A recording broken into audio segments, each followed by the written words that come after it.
আসসালামু আলাইকুম। সকলে কেমন আছেন? কাছে দূরে যে যেখান থেকে দেখছেন আশা করি সকলে ভালো আছেন। আমরাও খুব ভালো আছি আলহামদুলিল্লাহ। আমাদের এদিকে ঠান্ডাটা একটু কমেছে যেরকম মনে হয়, তো কুয়াশাটাও হয়নি আর।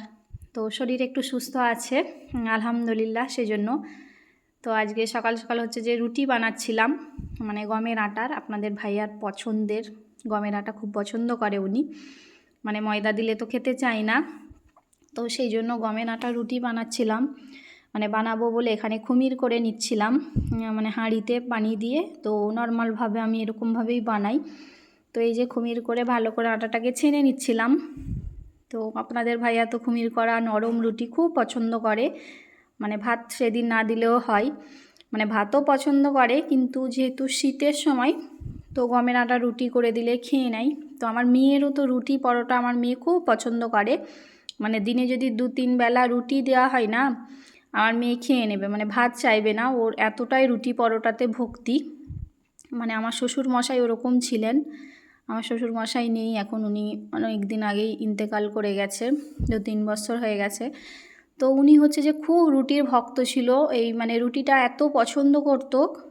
আর আমরা হচ্ছে যে রুটি হচ্ছে যখন থাকতাম না শ্বশুর বাড়িতে, তো হচ্ছে যে রুটি সেরকমভাবে আমি বানাতে জানতাম না, শ্বশুরমশাই বানাতো বেশিরভাগ।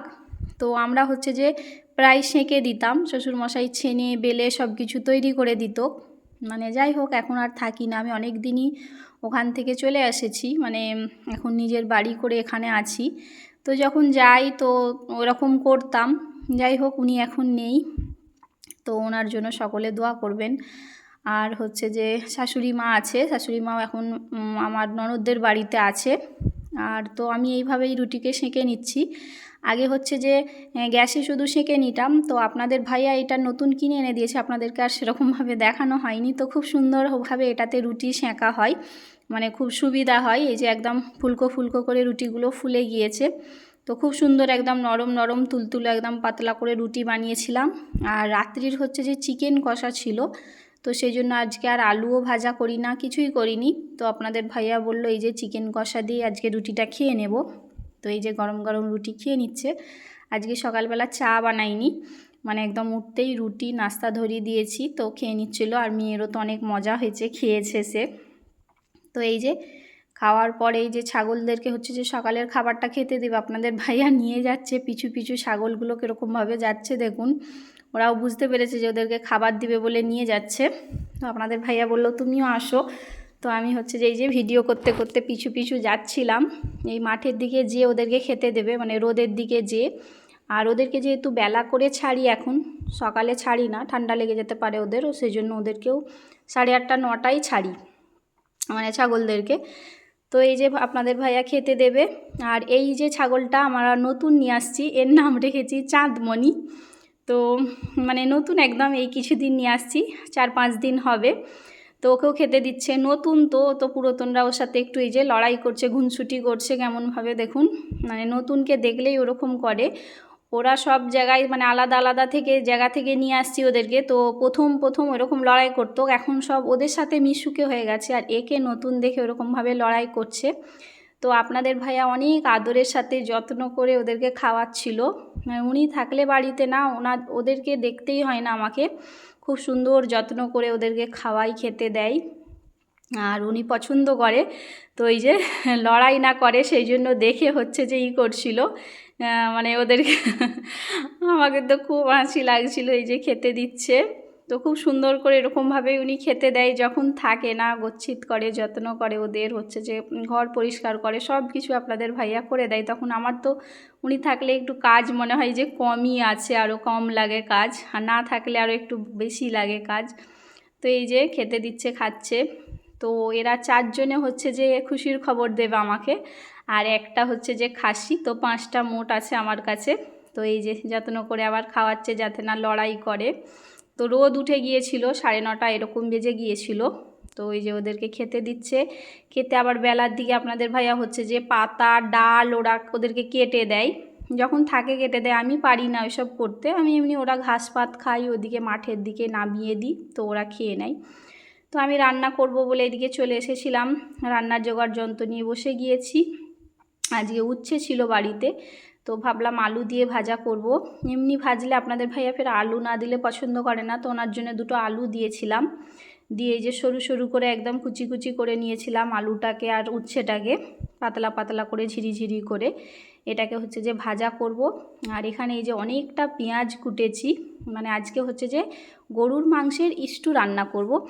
এই রান্নাটাও আমি আমার শ্বশুর মশাইয়ের কাছ থেকে শিখেছি, মানে আমি বাবার বাড়িতে কখনো এই স্টু রান্না খাই না, মানে আমার শ্বশুরের কাছেই এসে শিখেছি, উনি আমাকে শিখিয়েছিল এভাবে রান্না করলে খেতে আসলেই খুব মজা লাগে। তো এই যে আপনাদের ভাইয়া হচ্ছে যে আগের দিন শুধু মাংস, সলিড মাংস নিয়ে আসছিলো, তো আমি বললাম যে স্টু করব, তো একটু চর্বি আর হাড়ওয়ালা মাংস নিয়ে আসো। তো আবার এই যে 1 কেজির মতো মাংস নিয়ে আসছিলো। আর এখানে এই যে টক দই লাগবে নিয়ে আসছিলো, মিষ্টি নিয়ে আসতে, আর এই যে আলু পেঁয়াজ এগুলো ছিল না বাড়িতে, তো ওইগুলো নিয়ে আসছে, আমি ঢেলে নিলাম আলু পেঁয়াজগুলো। তো কম করে নিয়ে আসতে বলেছিলাম, সেই জন্য কম করে নিয়ে আসছে। তো প্রথমে উচ্ছেটাকে আমি ভেজে নেব।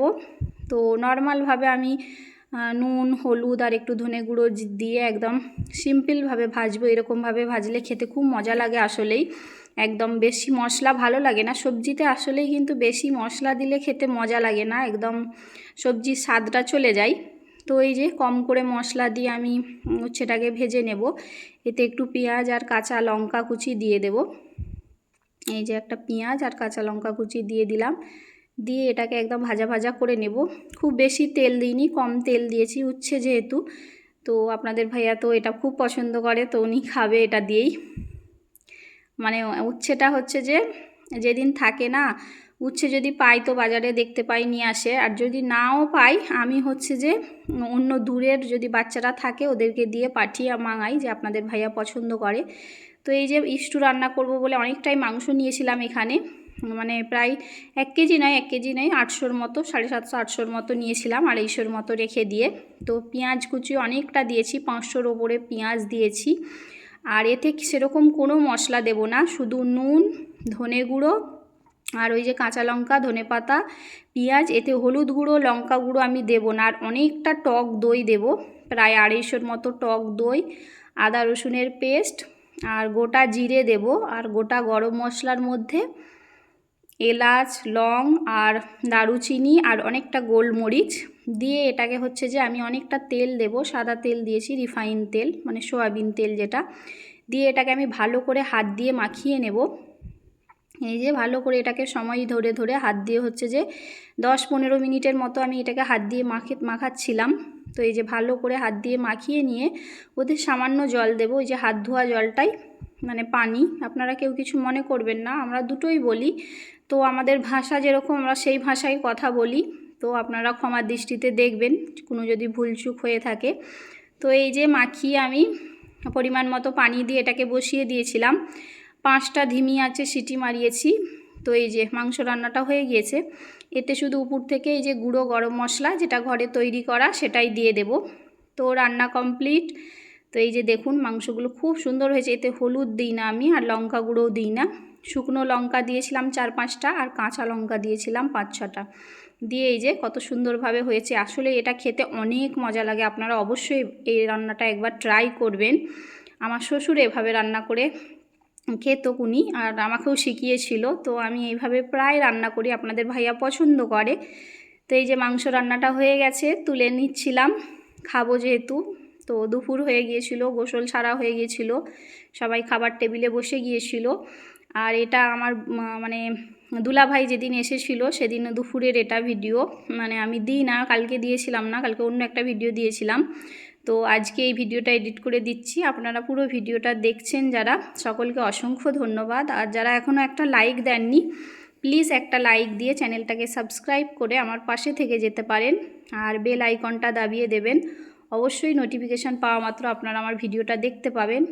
আর এখানে এই যে আপনাদের ভাইয়া রসমালাই নিয়ে আসছিলো, সেটাই ঢেলে নিচ্ছিলাম। আর পাশের বাড়ির ভাবিদের হচ্ছে যে ডিমের তরকারি আর গাজরের তরকারি দিয়েছিল, তো সব দিয়ে দুপুরের খাওয়াটা আমরা জমিয়ে খেয়ে নেব। আপনারা দুপুরে কে কী দিয়ে ভাত খেলেন আমাকে অবশ্যই কমেন্টে জানাবেন, আর এভাবেই আমাদের পাশে থাকবেন, আমাদেরকে অনেক অনেক ভালোবাসা দিবেন, আমাদের জন্য দোয়া করবেন। আর সকলের শরীর যেমন সুস্থ থাকে, ভালো থাকে। সকলে ভালো থাকবেন। আল্লাহ হাফেজ।